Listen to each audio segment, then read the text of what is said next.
Hello, everyone. This is Oran. I'm an educator of philosophy based in Austin, Texas.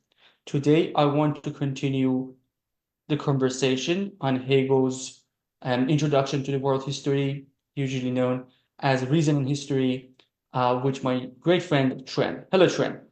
Hi everyone, and this is your friend Chen. I am a cultural historian of early medieval Europe and late medieval China. It's great to be with you all today. Great to meet you as well. So, I think we can benefit from a very short summary of what we have talked about so far, what we have talked about and why we are talking about it. And then we can jump into the discussion today. That's probably the core of Hegel's argument in Reason and History. So we have talked about Hegel's Science of Logic, the beginning of Hegel's Science of Logic, in our past episodes that you can access in our channel. One thing that is important to us, or what was important along the way, that is the fact that the science of logic seems to be a very kind of a metaphysical or like a book of ontology in philosophy, but our interest has always been in like how this is going to translate itself into understanding humanity, human culture, and different disciplines such as history and philosophy themselves, and whether there is some sort of a parallel between Hegel's logical story told in Science of Logic and his more famous, in some ways, historical and political works, or philosophical history in political work. So that's one of the main reasons we got into Reason and History, and we have some suspicions about some presuppositions in Hegel that we have dealt with in Hegel's Science of Logic, and we were wondering if a similar problem is going to rise in Reason and History as well. And we're going to talk about those critiques and the problems that we see and the potential that we see in Hegel's account in the future, in near future. The way that we went about talking about Reason and History was not necessarily the way the book itself is structured, because Reason and History is in many ways just like a survey of every aspect of Hegel's philosophy, and he moves around many drafts, and it's not necessarily a very kind of it's not premise conclusion type of a text. But what we wanted to make clear was to show you how the argument is formed, actually, right? And we think that Hegel's argument here, even more clearly than Science of Logic, with more transparency, I think, is only possible on a conception based on a conception of human nature. In other words, without Hegel's conception of human nature, his account of history is gonna be very different, if not unjustified as a whole. And that criticism is going to be one of our main criticism that we are going to discuss. But what we tried to decipher in the first episode of this series was the depth of Hegel's conception of human nature and how that conception is different from his main predecessors in the German idealist tradition, such as Kant, and how they're similar and how they are actually different. And the similarity that we found was the emphasis, or hyper-emphasis, one could say, on self-conscious agency. That humanity is an animal, it has animalistic desires, impulses, instincts, we need food, we need reproduction, we need all of that, but we got something else. And that's something as self-conscious agency. And self-conscious agency is a potential. We have some of it, but we don't have all of it. And the process for humanity is to go through this formative process.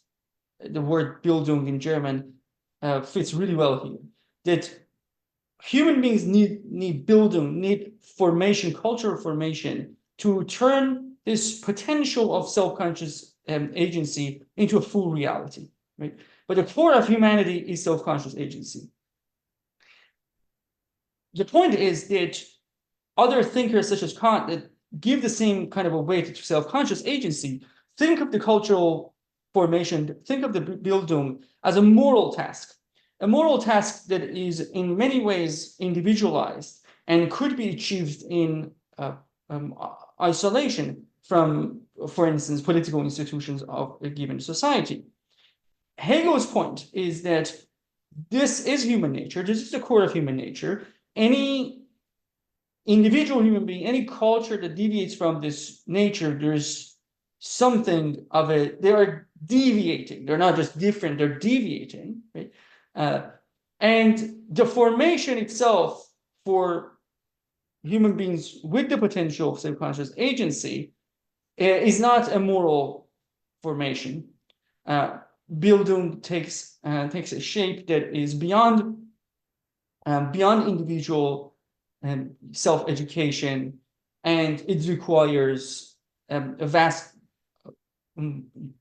rivers of cultural rivers, political rivers coming together and like creating this lake at the end. And that's precisely how Hegel's approached history. If human nature is an achievement of a kind, meaning that it is a transition from a potential to an actuality, and that transition from potential to the actual is not an individual formative act, then what is it? And if the answer to the question of what is it is that it is dependent on a vast network of cultural, interpersonal, religious, political acts, then how this attempt from turning this potential to something actual has played itself out in the history of humanity, right? And this means that for Hegel, this was our main conversation, or at least the beginning of our conversation, the second episode. This means for Hegel that history and philosophy are very much intertwined, right? Even the articulation of what human nature is itself is contingent upon some sort of historical development.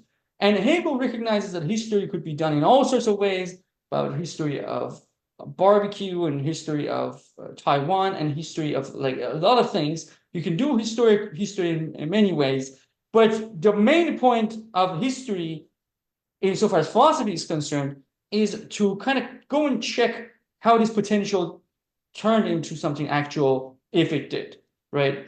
And what was underway, what was the challenges, what was articulated at what stage, what wasn't articulated at that stage, and so on and so forth. This means for Hegel, and this is our third episode on this, the one before the episode that you're about to hear, or you're actually hearing it. The idea was that, okay, if that's the case, if self-conscious agency is the central aspect of humanity, if that's our nature, but only as a potential, if the point is to turn that potential into something actual, and that is a complicated social achievement, and every social achievement is happening within the horizon of history. Now, what about groups of people that have the same biological apparatus as us, but they're not going for it, right? They're not going for turning that potential into something actual. Now, sometimes because, according to Hegel, they are just so much absorbed in their animal aspect. They're just a kind of barbaric, and they're just like, they're doing an extension of like what apes do, and just going and getting food and like having orgies and killing each other, and just kind of repetition of that, which happens in the animal kingdom all over. That's one way to not looking for transferring or transforming that potential into something actual. But there are other ways.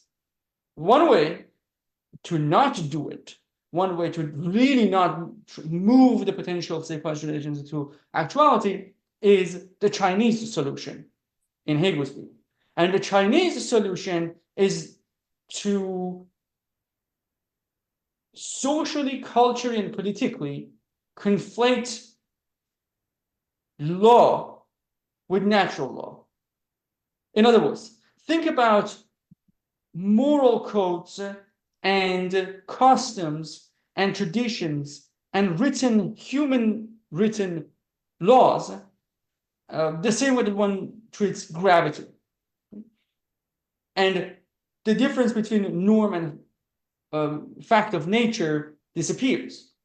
Why does Hegel think that that is an obstacle on the transition from potential to the actual of self-conscious agency? Well, it's if you think everything that we are creating is not just our creation, but it is actually an actual fact that is given to us by nature, then the only thing that you need to do is to play it out. And if you're playing it out, you're not much better than a stone following gravity or a cow going to a psychobiological cycle. That agency never enters the image in any kind of a strong way. The other way to stay out of the potential to actual transformation is the Indian solution. And in the Indian solution is the opposite of the Chinese solution in Hegel's view, meaning that India was not like as Terry Pinkard puts it, for Hegel, the problem with China is absolute lack of imagination. And the problem with India is impossibility of getting out of the imaginary world.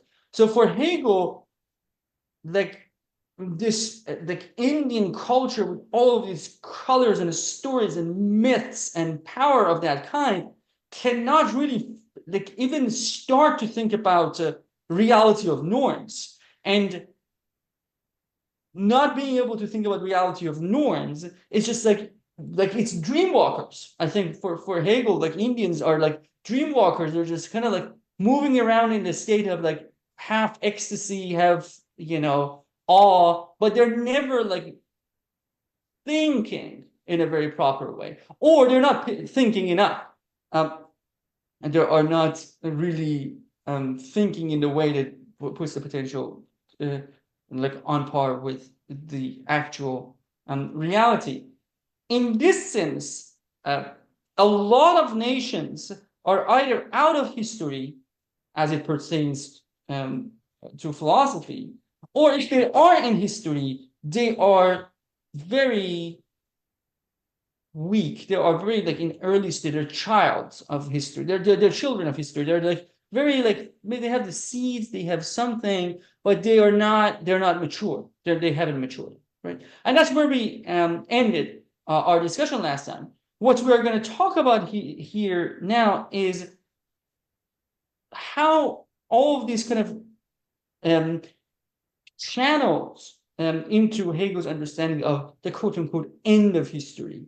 And this end both could mean end, meaning that history ends, just end in that sense, or end in terms of like purpose. How could we even envision a purpose for history? And we're going to delve into that.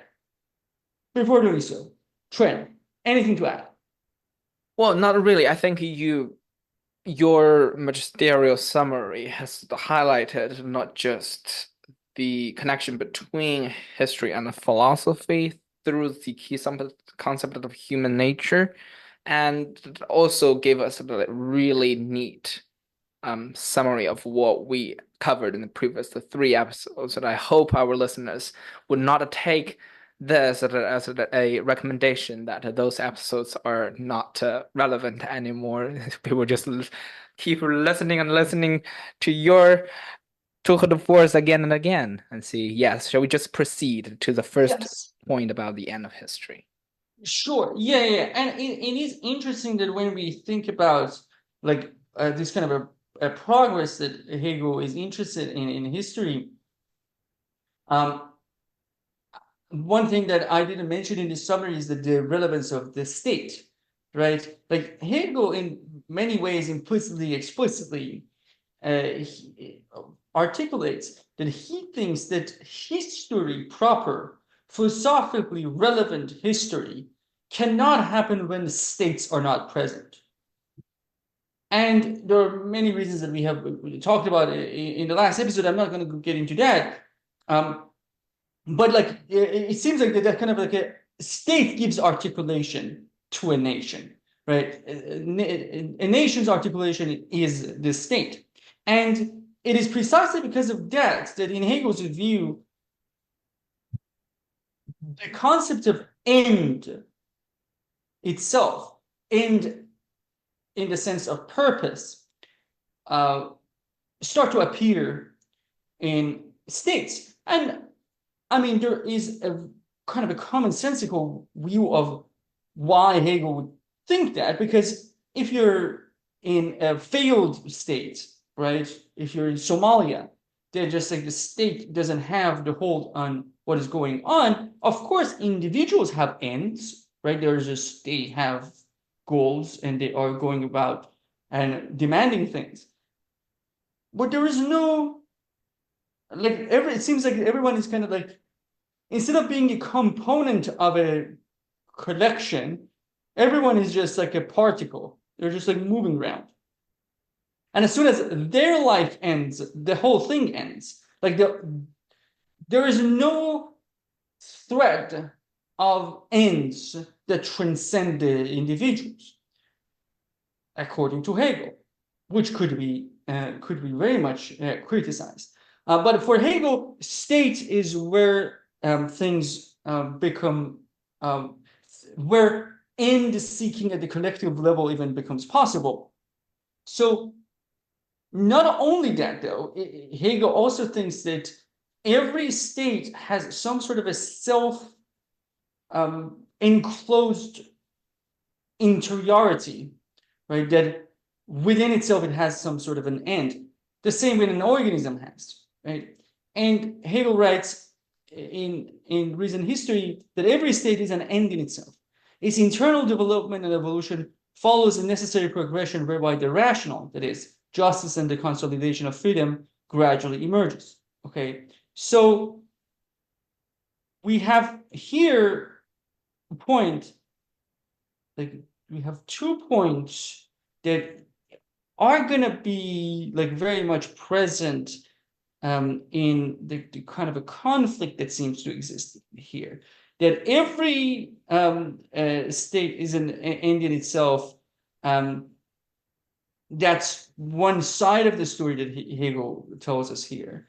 And that side of the story says that whatever the state is, with its internal development and internal structure, it is going somewhere.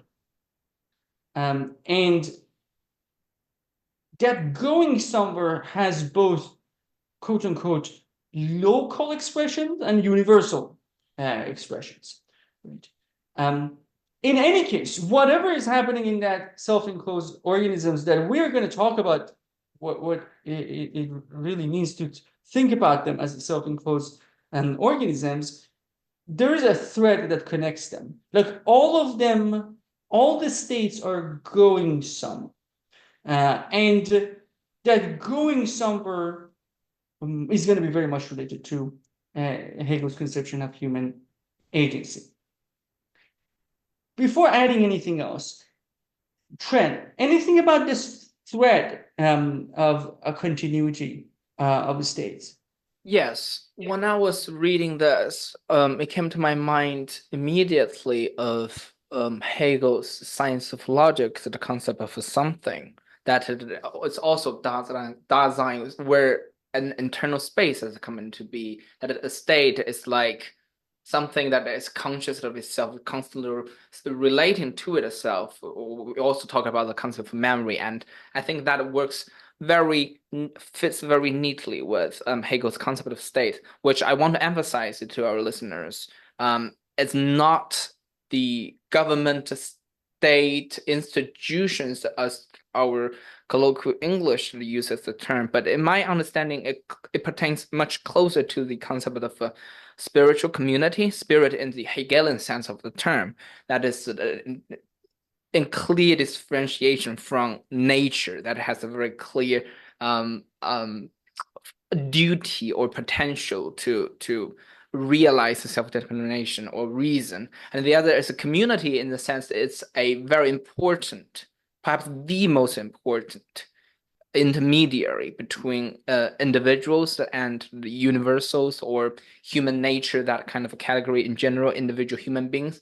So you need that community of exchange, like education, material collaboration, everything. So these two together form the concept of state in world history, in Hegel's writings, in my understanding. So my questions, there are two things that would come up. One is, what's the relationship between like state and nation that is using our concept of the term of state in contrast with Hegel's concept of state? Like, in what way did that formally regulated, say, decision-making process participate in the actualization of that national spirit's self-determination? The second question I have is like, is in what, whether you think, Aaron and our listeners, that it is helpful to use the Hegel's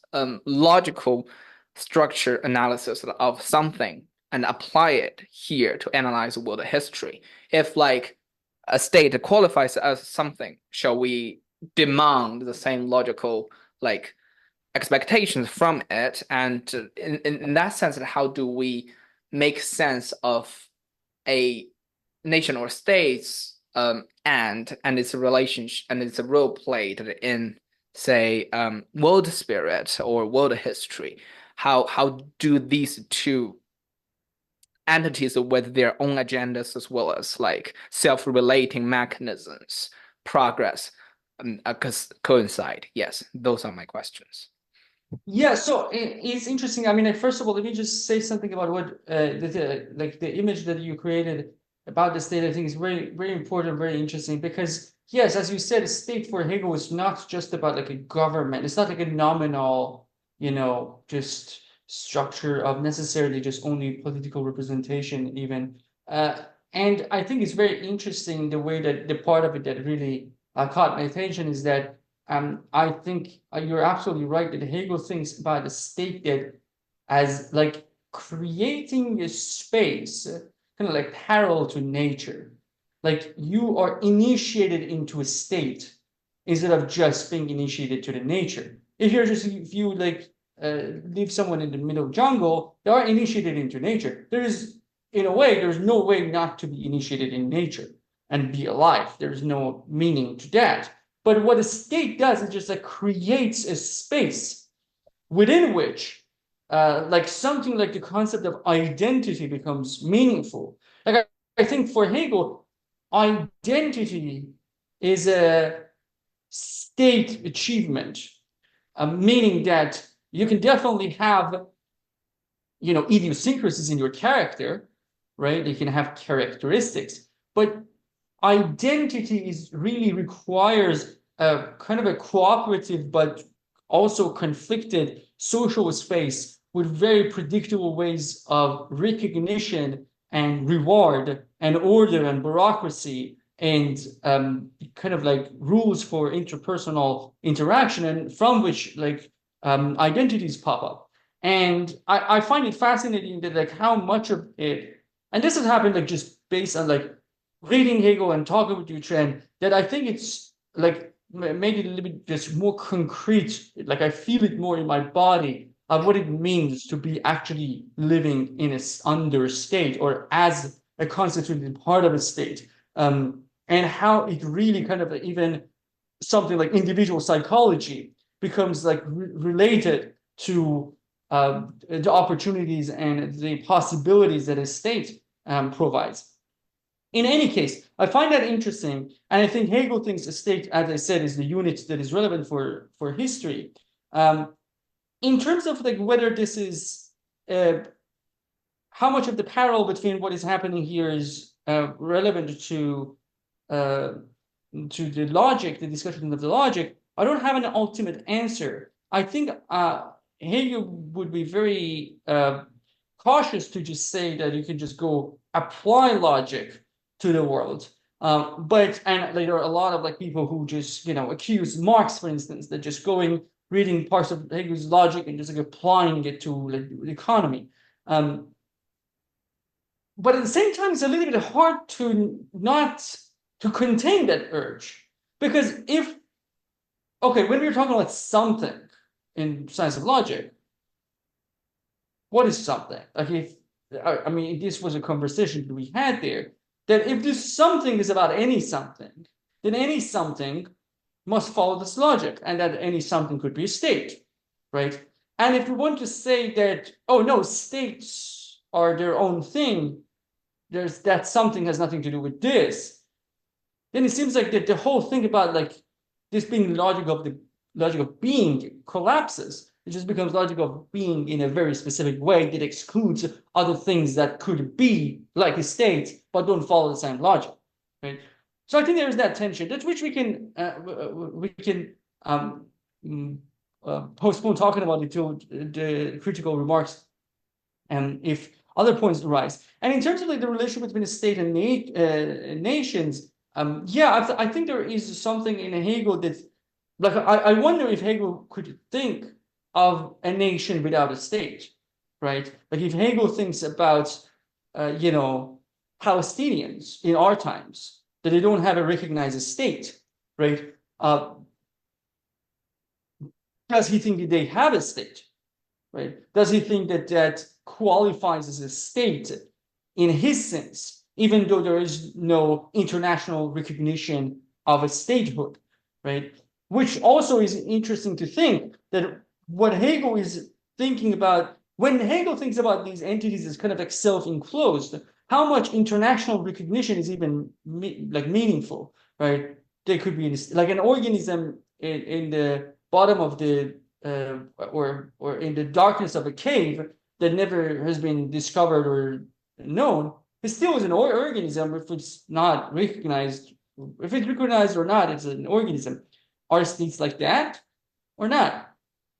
In any case, what Hegel thinks is that these states can pop up, emerge, have a self-enclosed structure, and with that contain memory, right? And that memory is not just written memory, but also like in rituals and costumes and all of that. And they have their own goals and they have their own tasks and they have their own priorities and their constitutions, but they are all actually going, or their demand is the same, even if they don't articulate it that. Now, to understand what that means, or what kind of a goal we are talking about, even, right? Which I think is going to clarify this whole point about end of history very well, is to use Terry Pinkard's like distinction between finite and infinite ends. And the term exists in Hegel, but Terry Pinkard, I think, does a good job in explaining what is happening there. A finite end is the kind of an end that kind of pops up, gets satisfied, goes away, may emerge. Like I may have a desire to eat candy, I go eat candy, candy is done, satisfied, move to the next desire. That might be a demand for another candy, right? Or may not be. But the point is that that has been achieved, right? I want to go on a date with someone and sleep with that person. I go on a date, sleep with that person, that ends and achieves. Or there are sometimes that doesn't achieve. Like I want to pass the examination in China with the highest grade, I fail. Then I fail. I don't achieve that finite end, right? So these are ends that their satisfaction is kind of not necessarily binary, but it is very clear what is the object of desire, and there is an attempt to get that desire.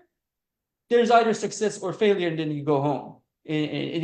Your story ends there. It's just your story, that desire ends. Again, a very similar desire might happen tomorrow, but it's a new desire. It's not the same desire, right? Infinite end requires a constellation of actions, and no single action exhausts it, and it kind of never goes away, right? And there are some examples that Pinkard uses and some other examples that I added, like happiness in the usual way that we understand it, justice, love, health, right? Like unlike the story of like, a series of one night stands in a relationship context. That's a very good example of finite end, I think, in the sense that, okay, you have an end, you go there, you have success, you don't have success, that story ends, you have a new one, right? But maintaining a loving relationship is a very different beast, right? It's not that you you achieve a certain point in a relationship, that you're a loving relationship, and you can just go end everything that you were doing, and suddenly it's just, everything's fine. No, there's a continuous act. Like, having the end of being a safe driver is not something that is achieved by any single act of driving. It is just always things must be in a certain position so that that end is satisfied. So that there is no end to that end in some way, right? In the sense that there is no finishing line that you pass and you're just like, okay, now I had the candy, I'm settled. There is no point of absolute settlement. There is a continuous effort in like keeping things working in a certain way, right? And Pinkard makes a parallel here by saying that the infinite end of history is more like health than it's like learning a determined skill, right? If I learn Spanish, I learn Spanish and start speaking it. If my goal is to be healthy, I cannot just be healthy for 15 days and say, okay, I just achieved it. Now it's time for meth. That's not how health works, right? So when we're thinking about the infinite end of history, we're thinking about something like health. We're thinking about something like love. We're thinking about something like happiness. That is a continuous kind of like a constellation of things. Now, that itself, okay, first of all, this is important, that although different states, different human beings, different nations have a myriad of finite ends, right? There are many things in the society that we just like, when we get done, we get it done, we're just over it, next thing happens, next desire comes in. That is not the interesting thing about history for Hegel. For Hegel, what is interesting in history is that what are the infinite ends of history, right? That's at a very like just I think or like origin point of it, before even thinking about what that infinite end is, makes something very clear that Hegel keeps getting accused of, and just no one seems to get really tired of this, which is thinking about the end of history as if the history has ended, that there is nothing else to be done. We're just like, there, we have achieved it, right? Even if we accept everything that Hegel says, that's vacuous. Because even if Hegel is saying that, the political structure that was emerging at his time and the institutions were absolutely sufficient for satisfying the infinite end of history, which we're going to talk about in a second, if we don't take care of this, it's just like the same thing as doing meth after having a 40 years of healthy life, right? I don't think there is anywhere in Hegel that bars us from thinking that we cannot become stupid. And you can think about, like, if from Hegel's perspective, Hegel looks at the 20th century, Hegel would think that, oh, we did meth. We actually did meth, historically speaking, right? We were on the right way. We were doing the constellations. We killed the institutions. We just shoot ourselves in the foot. Now let's recover, right? So it's always this, that process is gonna be there, given that the end that matters in history is an infinite. Okay. Now, what is the infinite end of history? That end takes many shapes and names, such as freedom and justice. But I think the language that, in Pinkard's view, is actually a very kind of a theological language, language of reconciliation, is important there, right? For Pinkard, like in Pinkard's view, What this infinite end about freedom is all about is kind of like finding a way to turn norms into something that is sensible. Now, let me unpack it for a minute or two, and then we get to try and see what you have to say here. The idea is that human nature, self-conscious agency, potential to actual. That just means that self-conscious agency must become a reality in the society, right? And Hegel thinks that's a socio-political achievement, right? Achievement of agency in this sense, an important part of it is to only subscribe to norms that are not just randomly given, but they make sense. And their making sense is kind of emanating from that making sense is the idea that self-conscious agency is recognized, right? So collective deliberation for legislation, a legislation that its basis is recognition of the right of every individual to self-conscious agency, is a very abstract definition of a modern state. So the modern state, the difference between a modern state and the Chinese state, in Hegel's view, is that the Chinese state never gets to the point of thinking about norms as anything that is being created and as a matter of everyone's contribution in that kind of a creation. Not that this creation is creation as a matter of arbitrariness, but it's creation in the sense that it is up to us to make these norms. And the fact that it is up to us to make these norms tells something about us, that we are self-conscious agents and not merely natural entities thrown into the world, right? So whatever we are going to create, for the whole thing to make sense, must represent this reality. In other words, the realization that norms are co-creations of humanity, not natural facts in the way that Hegel thinks Chinese think of norms. If it is our co-creation, if norms are our co-creation, that implicitly implies that we are self-conscious agents and not just merely natural entities. And if that's what we are, that means that those norms, whatever they do, they need to respect that self-conscious agency. Any normative structure that at its core, periphery, side, whatever, comes at the cost of denying self-conscious agency, is contradictory, logically speaking, and unjust, practically speaking. Here, for Hegel, justice and freedom coincide because the only just structure is a structure that recognizes freedom. That's justice. Justice has nothing to do with equality in terms of like economic outcome. It's about making sure that self-consciousness is recognized properly in the education system, in the religion, in interpersonal relationships, in the laws of the nation, in the political representation, in all of that, right?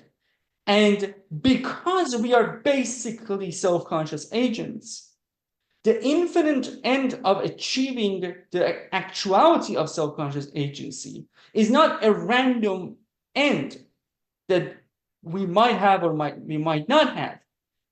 Hegel thinks that every society, every human society, no matter what kind of other ends it represents to itself, insofar as it cannot really understand what a norm is as a co-creation, and therefore give recognition to self-conscious agency, lacks something that forces it to collapse under its own contradiction. or if not, forces it to live like it's a sick creature that never ends, that never dies, just it keeps coming back.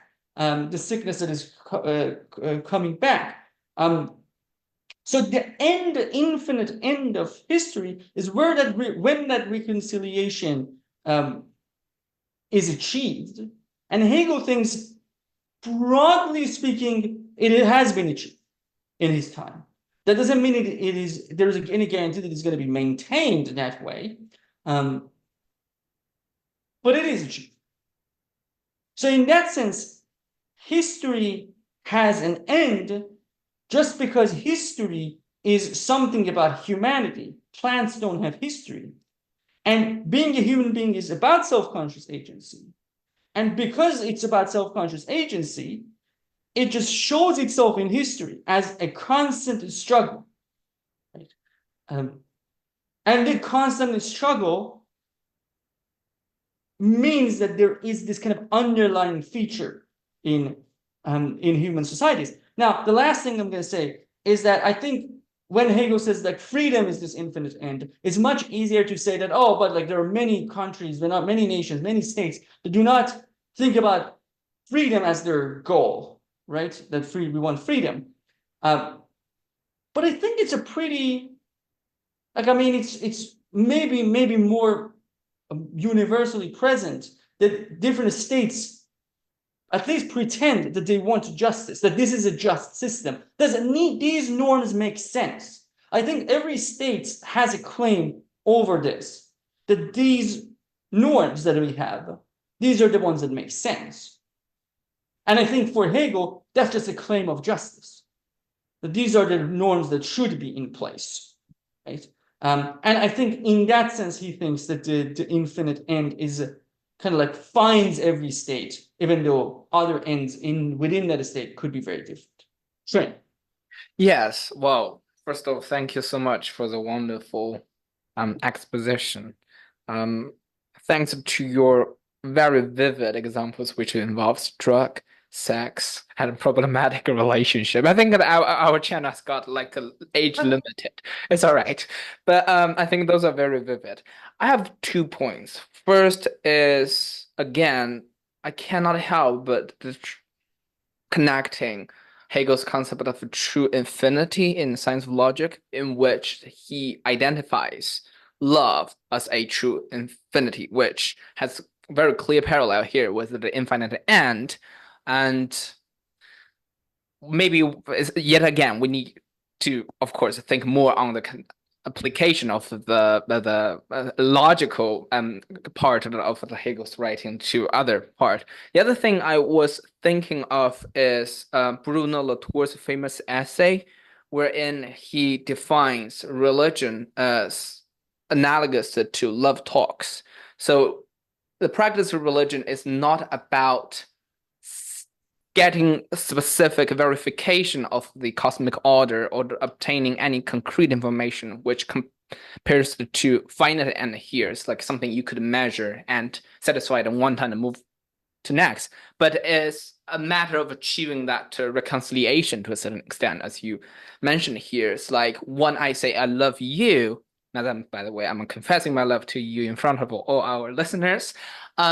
What this act really achieves or aims to achieve is that momentary or transitory transformation in our relationship and in you and me. And this is not a guarantee that the love will be there forever, but it's the recognition that this moment really matters, even though it does not even stay forever, because love is the very, how to put it, non-essentialized goal we try to achieve through this communication or through this interpersonal relationship. And that really helped me to kind of put Hegel's concept between the divide between spirit and nature into perspective.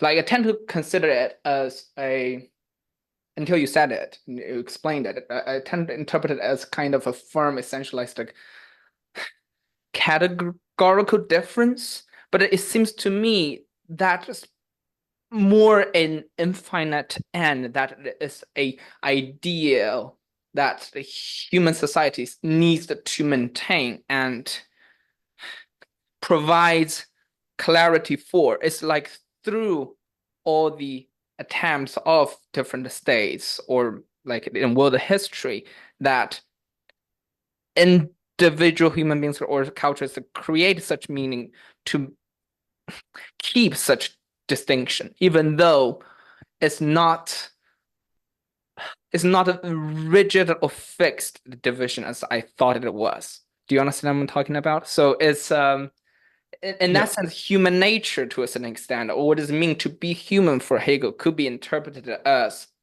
like how Christians talk about like Christ's love, or like how we think about like health for a like organism is not something you achieve at one point. Oh, at this point we got like categorically different from animal, but it also requires that constant input and like a desire, insatiable desire for reconciliation to maintain this border. So that's the kind of inspiration and more the motivation to think more over or reflect over the point you just covered.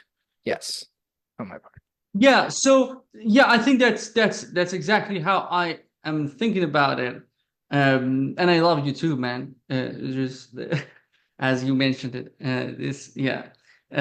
Speaking of love, but yeah, I think there is like yeah, there's definitely that point, and also like I think sometimes like people think about agency and like intention and things of that nature. Also, something similar emerges in the sense that like when you have the intention to go and drink some water, well, there are all sorts of movements. You stand up, you open the door, you open the fridge, you take the thing, you pour the water, and all of those are happening, but they are kind of like contributing to this certain intention. All of them are.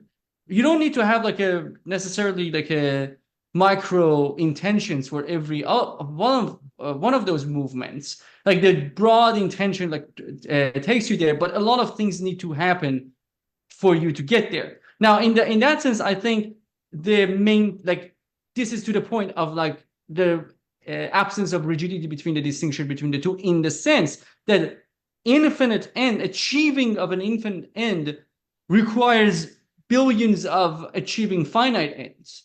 But the point of those finite ends are not the finite ends. It is the infinite end. Just like the drinking water was the infinite end, and many things happen in that way. So maybe like your finite end is to eat a number of fruits every week, right? And that's enough. That's a finite end. There's no infinity there. Once you are done with that week, you're done with that end, right? But it keeps coming back with new ends, and things change dramatically. You go to Nepal, there are no fruits that you can eat. Now you have to have a new strategy. But all of those changes in the strategy, changes in desire, you get older and your desires for food start to change. You want to try one meatless month, for instance. And it's just all of this happens, but the point never gets extended. Like there is no exhaustion of the infinite end. So I think definitely that happens. And I think the last thing that just it's a matter of kind of repeating basically what we said, that this point, this whole idea of Hegel's understanding of history, Hegel's understanding of history in this very specific way, Hegel's understanding of infinite ends in general, but more specifically Hegel's understanding of infinite end of humanity as expressed in history, it's all about, well, all coming from a conception of human nature. And I want to end what I have to say, and we will get back to you, Trent, if you have any final thoughts here, with a quote from Does History Make Sense by Terry Pinkard. Pinkard writes, this remains part of Hegel's own kind of modified Aristotelian naturalism. The animal acts in light of the demands of its genus. Much of what, for example, rabbits do is what they do because they are rabbits. Humans act in accordance with their genus, but those actions are self-conscious. The genus of rational agent is, as Hegel puts it, the genus that is aware of itself as a genus. The point about self-conscious agency that we have talked about. The lion hunts, and the human may likewise also hunt. However, human subjects also desire a reconciled world, one that makes sense to them and in which they have some justifiable standing. So because we are a self-conscious agent and we're not just cows in the field that is just like going around, and because we ask why, and because we have some sort of a presence in our actions, that means, for Hegel, that somewhere deep down, we want the norms that govern our lives to match up with what we think makes sense.